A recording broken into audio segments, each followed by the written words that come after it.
My name is Elena, and I never imagined my life would turn out like this. I grew up in a pretty normal family. Well, at least it was normal for us.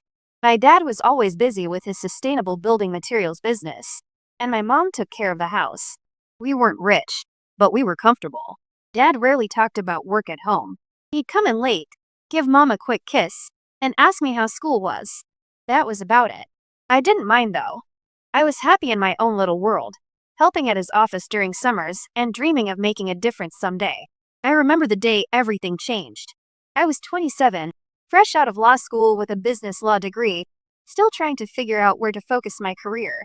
I was looking for some old photos in Dad's study when I stumbled upon legal documents marked confidential. My heart pounded as I scanned the pages. Dad's company was facing a hostile takeover. The knot in my stomach tightened as I read further, recognizing the predatory acquisition tactics from my corporate law classes. Why hadn't he said anything? That night at dinner, I watched him closely. He seemed normal, joking with Mom about her overcooked pot roast, but I saw the worry lines around his eyes, the way his smile didn't quite reach them. I had to do something. But what? Even with my legal training, it seemed impossible for me to challenge a large corporation. Still, I couldn't just sit back and watch my family's livelihood get destroyed. Not when Dad's company was bringing eco-friendly innovations to an industry that desperately needed them. The next day, I did some digging. It wasn't hard to find out who was behind the takeover. Maxwell Caldwell of Caldwell Industries, known for his aggressive acquisitions and environmentally questionable practices hidden behind charitable donations. His office wasn't far from our house. The receptionist looked at me like I was crazy when I asked to see Mr. Caldwell. "Do you have an appointment?" she asked me, eyebrow raised, her perfectly manicured fingers hovering over her keyboard. "No, but it's important, please. Just 5 minutes," I insisted, my voice steadier than I felt. She must have heard something in my tone because, after a phone call, she waved me towards the elevator. "Top floor," she said with a hint of pity in her eyes. The ride up felt like it took forever, my reflection in the mirrored walls showing a woman more determined than I felt inside. When the doors opened, I was face to face with Maxwell Caldwell himself. He was exactly as I expected, silver-haired and sharp-eyed with an air of cultured refinement that couldn't quite hide the predator beneath. Well, he said, looking me up and down with calculated interest. Well, may I know who you are?" I straightened my shoulders. "Mr. Caldwell, I'm Elena Mitchell. I'm here about my father's company, Mitchell Eco Materials." His eyebrows shot up. "Mitchell's daughter? This is unexpected. Come in, let's talk." I followed him into his office, trying not to be intimidated by the panoramic view of the city that he clearly used to impress visitors. He settled behind his massive desk and gestured for me to sit. "So, Miss Mitchell, what can I do for you?" I took a deep breath, my legal training kicking in. "Your hostile takeover of my father's company violates several antitrust provisions. The environmental patents alone." Caldwell raised his hand, cutting me off. "Impressive. Your father didn't mention his daughter was a lawyer." He leaned back, studying me with new interest. "I have a proposition for you, Miss Mitchell. I'll leave your father's company alone if you agree to marry my son." I stared at him, sure I'd misheard, anger and disbelief colliding in my chest. "Excuse me, you heard me. Marry my son Victor. Make him grow up a little, give him some direction. Do that, and your father's company, patents and all, stays untouched." I left Caldwell's office in a daze. Marry his son? Was he insane? But the more I thought about it, the more I realized I didn't have much choice. My legal knowledge couldn't save us. Caldwell had too much influence. It was either this or watch my dad's life's work crumble. The next day, I found myself back in that intimidating office. Caldwell was waiting for me with a smug smile on his face. "So, Miss Mitchell, have you made your decision?" I took a deep breath. "Yes, I'll marry your son." Caldwell clapped his hands together. "Excellent. Let me introduce him to you, shall we?" Before I knew it, I was being ushered into another room, and there was Caldwell's son. I'd expected some stuffy businessman type, but the man who stood up to greet me was anything but. He was tall with carefully tousled dark hair and a practiced smile. "Hello," he said, extending his hand. "I'm Victor. You must be Elena." I shook his hand, trying not to show my surprise. "Yes, that's me." Victor's father cleared his throat. "I'll leave you two to get acquainted." As soon as the door closed behind him, Victor's polished demeanor shifted. He ran a hand through his hair, looking uncomfortable. Look, I'm sorry about this. My dad got some pretty outdated ideas. I shrugged, trying to seem professional. It's fine, we're both adults, right? We can handle this. Victor laughed, but it sounded hollow. Yeah, sure. Just a casual arranged marriage. No big deal. We spent the next hour talking, and I hate to admit it, but Victor was kind of interesting. Behind his polished exterior was someone intelligent and occasionally insightful, even if he did seem troubled by the need for approval. Over the next few weeks, Victor and I started dating, if you could call it that. We went to high-profile restaurants, cultural events, the usual stuff meant to be photographed. But there was always this undercurrent of performance. We both knew this wasn't real, no matter how much we pretended.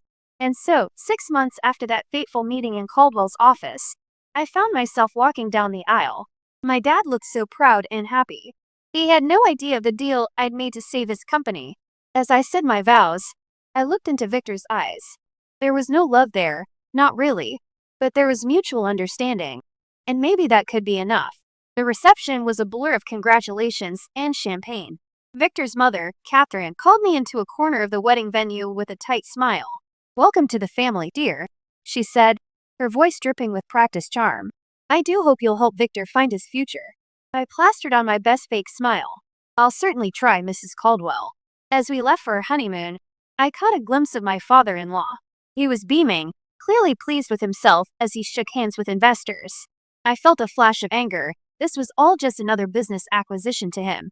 The first few years of our marriage were interesting, to say the least. Victor and I settled into a routine of sorts. We lived in a sleek downtown penthouse, courtesy of his father's wealth, but it felt more like we were business partners than husband and wife. I tried my best to be a stabilizing influence on Victor. Slowly but surely, I saw changes in him. He started posting less on social media about his luxury vacations, and more about business innovations and company initiatives. He spent fewer evenings with his superficial socialite friends, and more time developing real projects at Caldwell Industries. I could see the calculating approval in his father's eyes when Victor began showing genuine aptitude for strategic planning. The tension in my chest eased slightly. Maybe this arrangement wasn't entirely for nothing. Catherine, Victor's mother, was a different story. She never outright criticized me, but I could feel her judgment radiating off her in waves. The way she'd assess my outfit with a quick glance, or the subtle backhanded compliments she delivered with practiced precision. Oh, Elena, that presentation style is quite accessible. How refreshing to see someone so unaffected by formality, she'd say during charity committee meetings. I'd grit my teeth and meet her gaze directly. Thank you, Catherine. I find authenticity more compelling than pretense. Despite the underlying tensions, I held on to a pragmatic hope. Maybe Victor and I could build something genuine from this artificial beginning. Maybe when we had children, these walls between us would soften. But life had other plans. It was a crisp fall day when we got the news. Victor and I sat in the fertility specialist's office, the silence between us charged with unspoken fears. I'm sorry, the doctor said, her voice professional yet gentle. But the tests show that you, Mr. Caldwell, have a condition that makes biological fatherhood extremely unlikely. The words hit me with unexpected force. We can't have kids. The one bridge I'd been counting on to connect our separate lives was now gone. That night, as I lay awake listening to Victor's restless movements in the guest bedroom he'd been using for months, I thought about my own parents. Dad's eco-materials business had flourished since my marriage to Victor.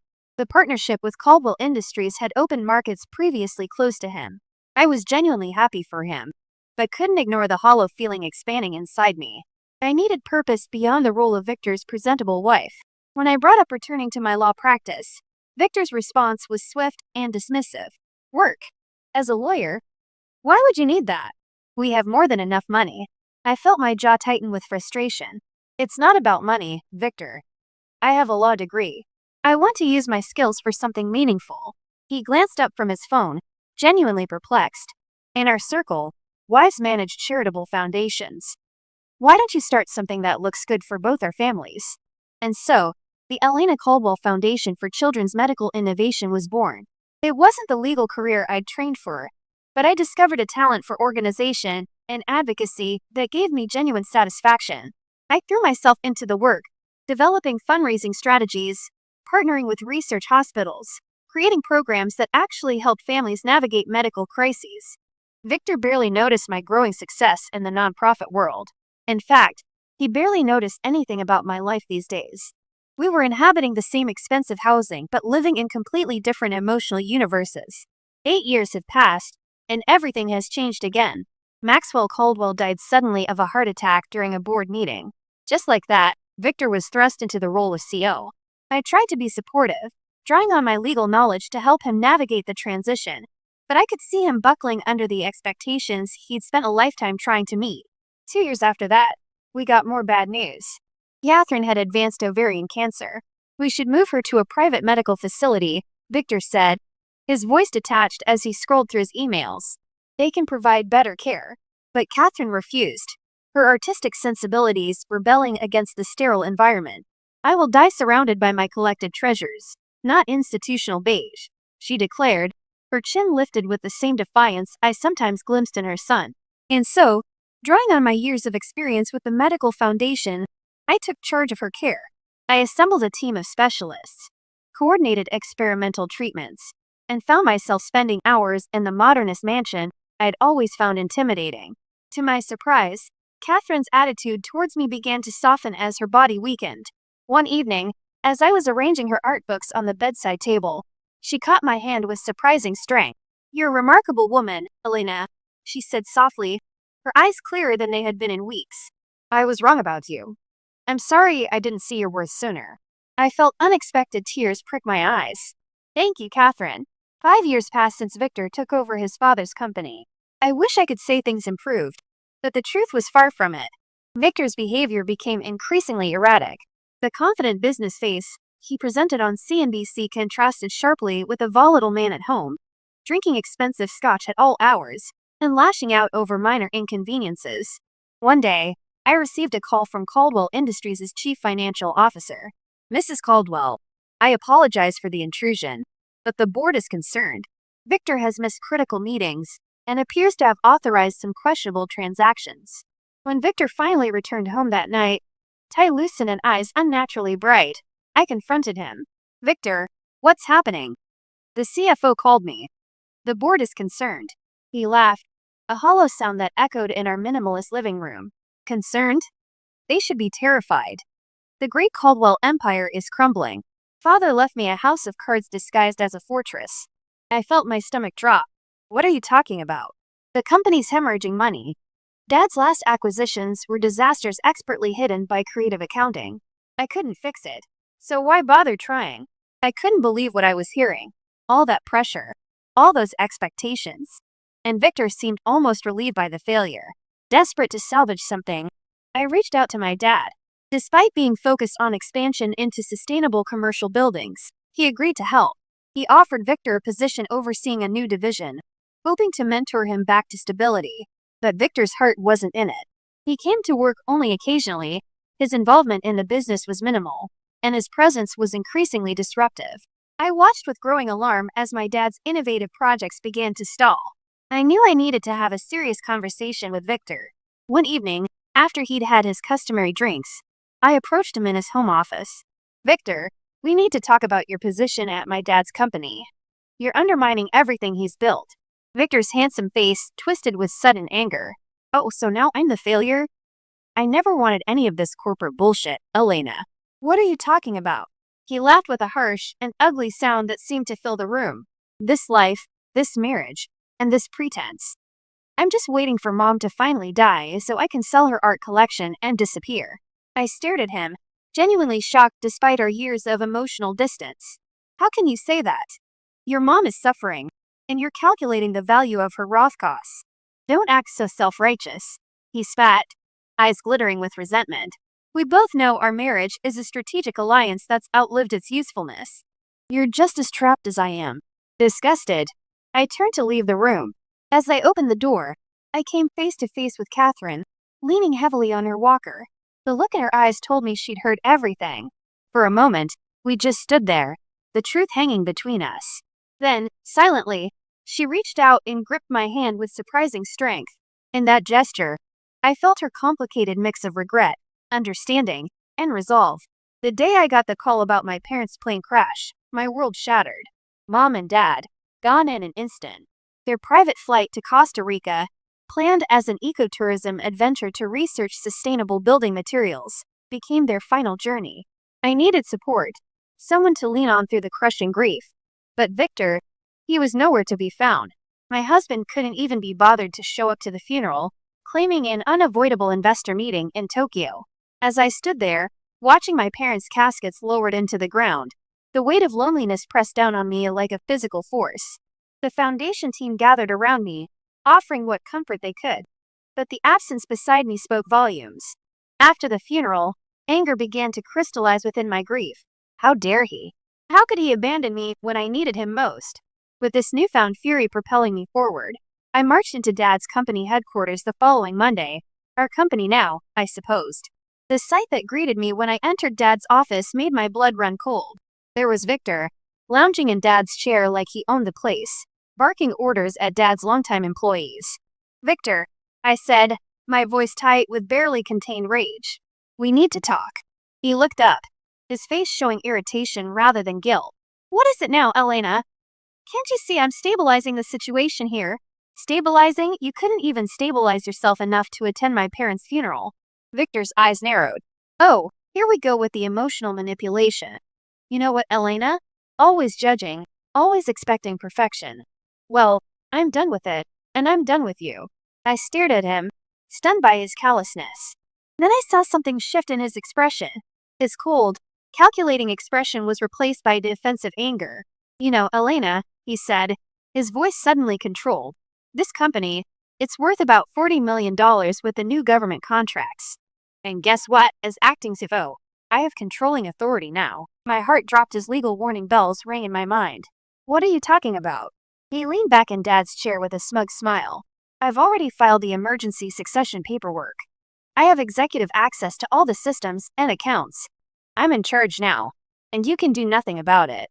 "You can't do this," I said, my voice shaking with rage rather than fear. "You've already run your dad's company into the ground. I won't let you destroy my dad's legacy." Victor laughed with a cold, empty sound. "Oh, I'm not going to run it. I'm going to strip the patents, sell the assets, and then merge what's left with a Caldwell subsidiary. Your dad's precious eco-innovation will make excellent greenwashing material." Before I could stop him, he turned to the computer. I watched in disbelief as he authorized a transfer from the company's main account to a holding company I didn't recognize. "There," he said, turning back to me with clinical detachment. "That should secure the intellectual property transfers." Then, as if this whole situation was merely a business formality, he reached into his briefcase and pulled out a stack of papers. He tossed them onto the desk between us. "Oh, and here, divorce papers. I think it's time we ended this arrangement, don't you?" I stared at the papers, my mind racing through everything I knew about corporate law and emergency injunctions. This couldn't be happening. It was too much, too fast. My parents dead, my marriage exposed, and my dad's life's work being dismantled right before my eyes. I left the office in a daze, divorce papers clutched in my hand. But as I walked through the building my dad had built, something inside me shifted. I'd spent years compromising, bending to Victor's whims and his dad's manipulations. No more. It was time to fight back with everything I had. With renewed determination flowing through me, I headed straight to my dad's lawyer's office. Dr. Olivia Henderson had been Dad's legal advisor and friend for years. If anyone could help me navigate this crisis, it would be her.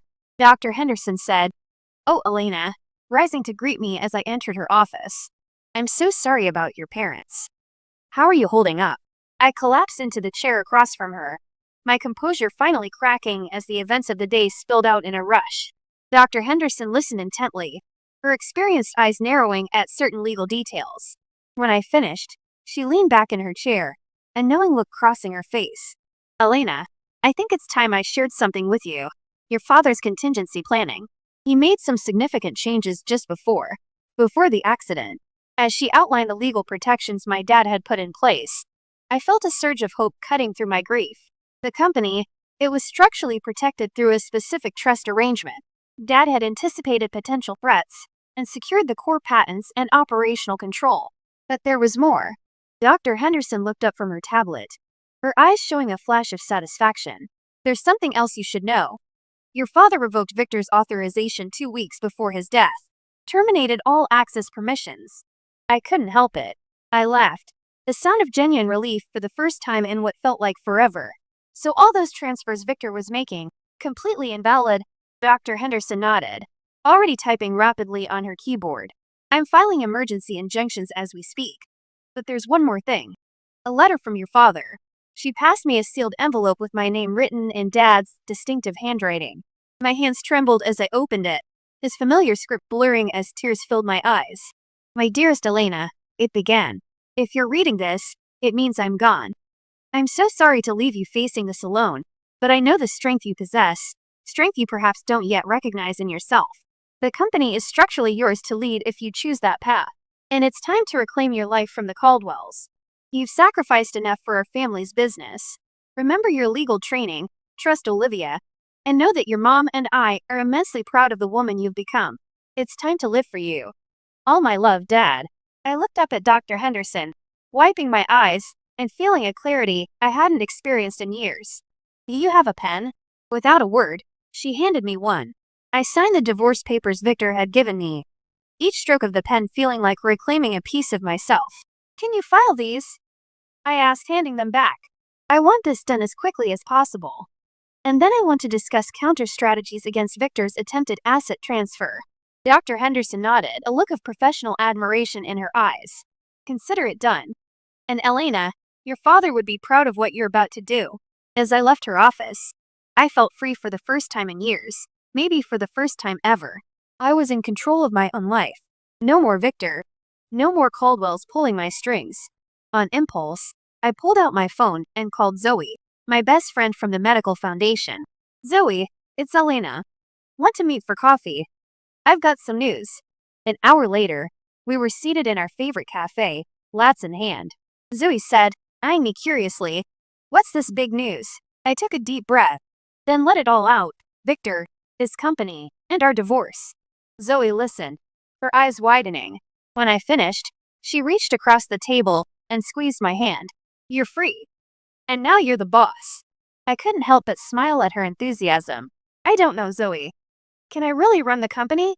She fixed me with a stern look. Are you kidding me, Elena? You've been running that medical foundation like a pro for years. You've got a law degree, you're organized, and you actually care about more than the bottom line. You're going to be an amazing CEO.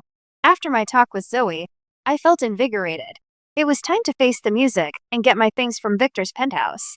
I never really thought of it as my home, and now I knew why. I found Catherine in the living room, gazing out at the city skyline. Her face was drawn, tired from her ongoing battle with cancer. Catherine, I said gently, I'm here to get my things. Victor and we're getting divorced. To my surprise, her eyes filled with tears. Ina, I know I haven't always been welcoming to you, but you've been so good to me. Would you consider letting me come with you? I was stunned. You want to come with me? Before she could answer, the elevator doors opened. Victor stormed in, his face contorted with rage. You, he shouted, pointing at me. What the hell did you do? The accounts are frozen. The board is questioning my authority. I straightened my spine, looking him directly in the eye. That money isn't yours, Victor. It never was. My dad protected his company better than you realized. And by the way, your emergency succession filing was invalid. You have no claim to anything. I've already had your access revoked from all systems. Victor's mouth opened and closed in disbelief. Then his gaze shifted, noticing his mother's packed suitcase by the door. Mom, what are you doing? Catherine looked at her son, her expression a mix of sadness and determination. I'm going with Elena. I'm sorry, Victor, but you've shown me who you truly are. Victor's face flushed darker. This is ridiculous. You're choosing her over your son. This is all your fault. You and Dad, always pressuring me, always expecting perfection. He turned to me, his voice cold. Fine, get out. Both of you. I don't need either of you. I felt a surprising wave of pity for him. This angry, bitter man was the product of a lifetime of hollow expectations. But I couldn't let that sway me, not anymore. Come on, Catherine, I said softly. Let's get your things. As we finished packing, Victor continued his tirade, hurling accusations and threats. But we tuned him out, focusing on the task at hand. The drive to my parents' house was quiet. Catherine dozed in the passenger seat, the emotional exhaustion of the day evident in her pale face. As we pulled up to the house, a lump formed in my throat. It felt strange coming here without Mom and Dad, the absence of their presence hanging in the air. "We're here," I said softly, gently touching Catherine's shoulder. I helped her inside, leading her to my parents' master bedroom with its views of the garden Mom had left. It felt right somehow to give her this space. "Are you sure?" Catherine asked, her eyes taking in the personal touches that still remained. I nodded, swallowing past the tightness in my throat. "Yes, I think they would have wanted it this way." As I helped Catherine settle in, I felt a whirlwind of emotions crashing through me.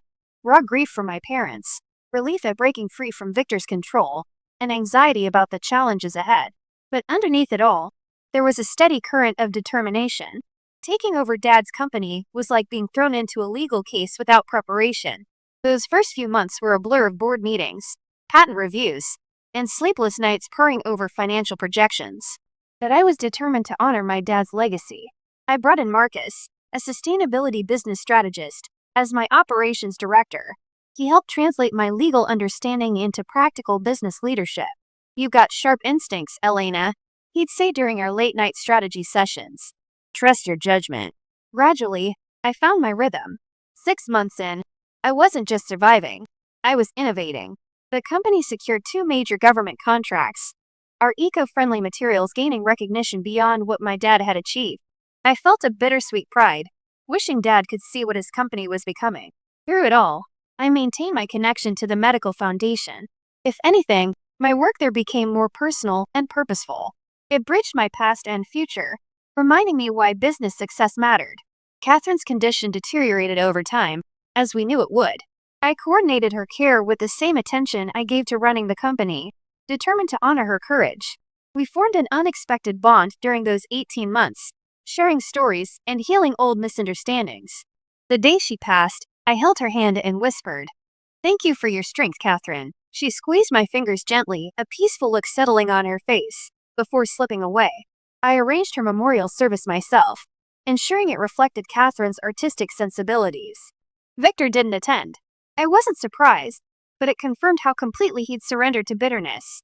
3 weeks after the service, I received a call from Dr. Henderson. "Elena, there's something you need to review. Can you come to my office?" When I arrived, I was startled to find Victor there, a young model-type woman clutching his arm. He gave me a contemptuous smile. "Well, you are the Eco-Warrior CEO. Don't worry, I'm just here to claim my inheritance." Mom and I might have had our differences, but family legacy is family legacy, right? I remained silent, waiting for Dr. Henderson to begin. The attorney adjusted her glasses and began reading Catherine's will. As she spoke, I watched Victor's smug expression transform into disbelief, then outrage. "Thus, I bequeath my art collection and investment portfolio to Elena Mitchell, stipulating that select pieces be donated to the museum specified in the attached document, and the remaining funds be directed to the medical foundation she has built." Tears welled in my eyes. Catherine's final gesture of trust touched me deeply. Victor erupted from his chair. "This is completely invalid. She manipulated my mom. She engineered this whole situation. She destroyed my reputation, and now she's stealing my rightful inheritance." His companion stared at him with sudden wariness. "You promised we'd use that money for our startup. I've wasted months on your promises." She grabbed her designer bag and walked out without looking back. As I left Dr. Henderson's office, Victor's threats and accusations faded behind me. I stepped into the sunshine feeling lighter than I had in years. Catherine's gift wasn't about the monetary value. It was recognition. She had seen my true character through all the Caldwell family drama and found it worthy of her trust.